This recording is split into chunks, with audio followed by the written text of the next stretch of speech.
Hello friends, तो कैसे हैं आप लोग। आज मैं आपको एक नई मूवी के बारे में बताने वाला हूँ जिसका नाम है द रीडर। मूवी की स्टार्टिंग में हम 1995 का टाइम देखते हैं, जिसमें हम मूवी के मेन कैरेक्टर माइकल को ब्रेकफास्ट बनाते हुए देखते हैं। लास्ट नाइट माइकल एक लड़की के साथ था, वो उसके लिए भी ब्रेकफास्ट बनाता है। तभी हमें पता लगता है कि माइकल एक फेमस लॉयर है और उसको उसकी वाइफ छोड़ चुकी है और उसकी बेटी बाहर पढ़ती है। कुछ देर बाद वो लड़की भी वहाँ से चली जाती है। माइकल विंडो के पास आता है, वहाँ से एक ट्रेन गुजरती है कि तभी माइकल को अपनी स्टोरी याद आती है और तभी मूवी फ्लैशबैक में चली जाती है। ये टाइम 1958 का है, जब माइकल स्कूल में पढ़ाई करता था। वो मात्र 14 साल का था। एक दिन स्कूल से वापस आते हुए वह भीग जाता है और उसकी तबीयत खराब हो जाती है। वो ट्रेन से उतर जाता है और एक बिल्डिंग के पास जाकर उल्टी करने लगता है। तभी वह ट्रेन की कंडक्टर हैना आ जाती है और माइकल की मदद करती है। वह इसकी वॉमिट भी साफ करती है और उसे घर छोड़ने भी जाती है। माइकल को स्कारलेट फीवर हो चुका है, इसलिए अब माइकल को 3 महीने बेड रेस्ट पर रहना होगा। अब वो माइकल ठीक हो जाता है तो अपनी मॉम से पूछता है कि जिस दिन मैं बीमार पड़ा था मुझे एक लड़की घर छोड़ने आई थी। माइकल अपनी मॉम से उसका एड्रेस मांगता है। उसकी मॉम से एड्रेस लेकर हैना के घर फ्लावर लेके चला जाता है। हैना उसका वेलकम करती और पूछती है कि अब तुम्हारी तबीयत कैसी है। हैना को अपने काम पर भी जाना होता है तो माइकल को बोलती है तुम बाहर रुको, मैं तुम्हें ऐसे रास्ते में चलते चलते बात कर लूंगी।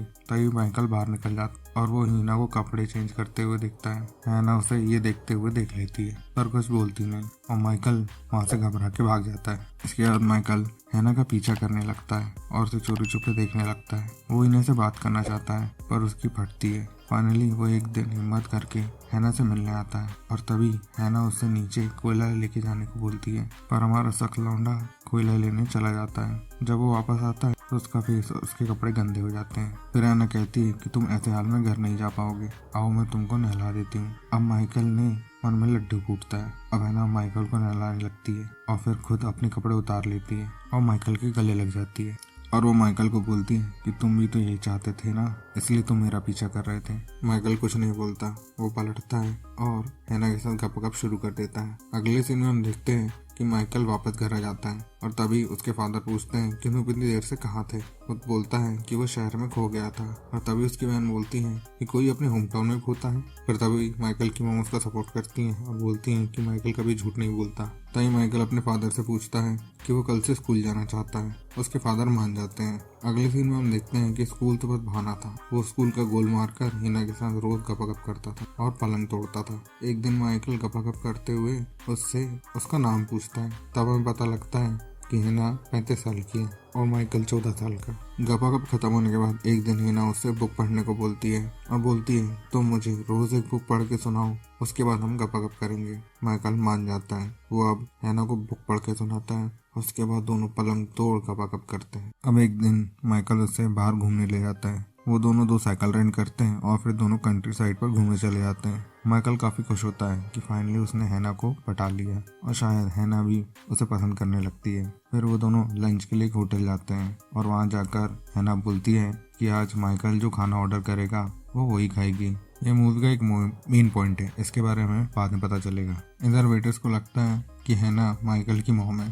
पर वो उसे गलत साबित करता है और हैना को वहीं किस कर लेता है। फिर वो दोनों चर्च जाते हैं और फिर हैना नदी में नहाने चली जाती है और माइकल उसके लिए पोएम लिखने लगता है। अब मूवी फ्लैशबैक से वापस प्रेजेंट में जाती है और माइकल के हाथ में वही डायरी होती है जिसमें उसने हैना के लिए पोएम लिखा था। फिर तभी माइकल को भी बुलाना आता है, उसे कोर्ट जाना होता है। अब मूवी वापस से फ्लैशबैक में चली जाती है। माइकल के स्कूल में एक लड़की थी सोफिया, जो माइकल को लाइन मारती थी, पर माइकल तो बड़े अच्छे लगते थे, वो उसे पूरी तरह इग्नोर करता था। और हम देखते हैं कि हैना का प्रमोशन हो चुका है, पर वो इससे खुश नहीं है। वो माइकल के बर्थडे के दिन ही माइकल से झगड़ा कर लेती है, पर माइकल उसे मना लेता है और फिर उसके साथ आखिरी बार भरपूर रगड़ के गपगप करता है। इसके बाद हैना माइकल को बिना बताए वहाँ से चली जाती है। माइकल वापस आता है और हैना के घर जाता है। वहाँ पर उसे कुछ नहीं दिखता तो उसकी लग जाती है। वो बहुत उदास हो जाता है।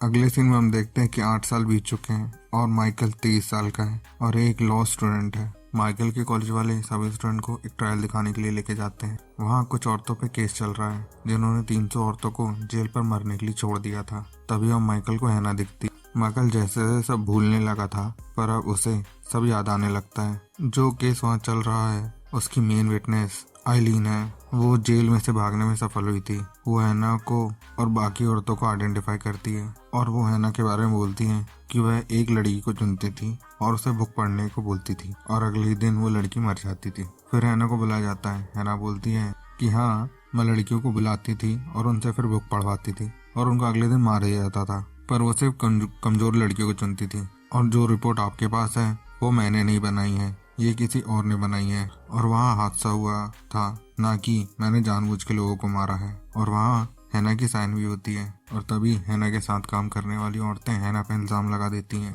तभी कोर्ट में बैठे हुए जज हैना को पेन और पेपर देते हैं और उसे लिखने को बोलते हैं, पर हैना मना करती है और सब कुछ कबूल कर लेती है। तभी माइकल समझ में आता है कि हैना तो अनपढ़ है, पर वो ये बात सबसे छुपाना चाहती है। इसी कारण वो होटल में ऑर्डर नहीं कर पा रही थी और वो बुक नहीं पढ़ पाती है, सबको पढ़ के सुनाने को बोलती है। यहाँ पर माइकल समझ जाता है कि सभी औरतें हैना को फंसा रही हैं। तभी माइकल अपने टीचर की हेल्प मांगता है, पर वो कुछ नहीं कर सकते क्योंकि हैना ने मान लिया है कि उसने सब कुछ किया है और वह अपनी अनपढ़ होने की वजह किसी को बताना नहीं चाहती। इसका एक ही सोल्यूशन है कि अगली हियरिंग में उसे बताना होगा कि वह एक अनपढ़ है। माइकल को लगता है कि वो उसे मना लेगा। वो उससे मिलने के लिए जेल जाता है, पर उससे बिना मिले ही वापस आ जाता है। वो चाहता है कि जो दर्द उसने हैना से बिछड़ने पर सहा था वही दर्द हैना भी झेले। अगली हियरिंग में हैना को लाइफ सेंटेंस, उम्र कैद की सजा सुना दी जाती है। इसके बाद माइकल भी शादी कर लेता है। उसकी एक बेटी है, पर वो कभी अपनी वाइफ से इमोशनली टच नहीं हो पाता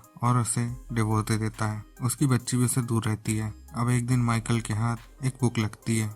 ये वही बुक है जो हैना ने उसको पढ़ के सुनाने को बोला था। अब वो डेली बुक पढ़ता है, उसे रिकॉर्ड करता है और हैना को जेल में भेजता है और हैना इसे सुन सुन के पढ़ना सीखने लगती है और वो माइकल को एक लेटर भी लिखती है, पर माइकल इसका जवाब नहीं देता और ऐसे ही 20 साल निकल जाते हैं। अब हैना को जेल से छोड़ा जाता है, पर उसके कोई रिश्तेदार नहीं होते हैं, तो जेल की वार्डन माइकल को कांटेक्ट करती है। तभी माइकल हैना के लिए एक जॉब ढूंढता है और एक घर का जुगाड़ करता है और हैना से जेल पे मिलने जाता है। उसके छूटने से एक हफ्ते पहले हैना बोलती है कि उसे पता है कि उससे क्या गलती हुई है। उसने कोर्ट में जज के सामने अपना गुनाह कबूल करके क्या गलती करी है। हैना को समझ में आ जाता है। फिर एक हफ्ते बाद माइकल वापस से हैना को लेने जाता है, पर उसे पता लगता है कि हैना ने सुसाइड कर लिया है और उसने माइकल के लिए एक लेटर छोड़ा है। वो उस लेटर में लिखती है कि वो 300 लोगों की मौत के लिए काफी शर्मिंदा है और उसने कुछ पैसे भी जोड़े हैं जो वो उन 300 लड़कियों की मौत के लिए डोनेट करना चाहती है और वो इस जिम्मेदारी को माइकल को सौंपती है। माइकल उसके पैसे लेके न्यूयॉर्क चला जाता है और वो एक चैरिटी ऑर्गेनाइजेशन की लेडी से मिलता है। वो उस लेडी को अपने और हैना के रिलेशन के बारे में पूरा बताता है, जो उसने आज तक किसी को नहीं बताया, कि वो अनपढ़ है, उसे पढ़ना नहीं आता और उसे उसकी लास्ट विश के बारे में भी बताता है कि वो ये जो पैसे हैं ये चैरिटी में डोनेट करना चाहती है। पर वह लेडी इस पैसे को लेने को मना कर देती है और उसके डब्बे को ले लेती है। पर तभी माइकल बोलता है कि इन पैसों को उन लड़कियों की चैरिटी पे लगा दीजिए जो लड़की पढ़ना चाहती है। वो लेडी मान जाती है और माइकल उसे वो पैसे देके वहाँ से चला जाता है। अब मूवी प्रेजेंट पे वापस आ जाती है। अब हम माइकल को उसकी बेटी के साथ देखते हैं। वो उसकी बेटी को वही चर्च लेके जाता है जिस चर्च में पहले कभी हैना और माइकल मिले थे। वह अपने और हैना के बारे में अपनी बेटी को सब कुछ बताता है और मूवी यहीं खत्म हो जाती है। तो भाइयों, अगर आपको वीडियो पसंद आई हो तो वीडियो को लाइक करिएगा, कमेंट करिएगा और शेयर करिएगा और चैनल को सब्सक्राइब करिएगा। Thank you.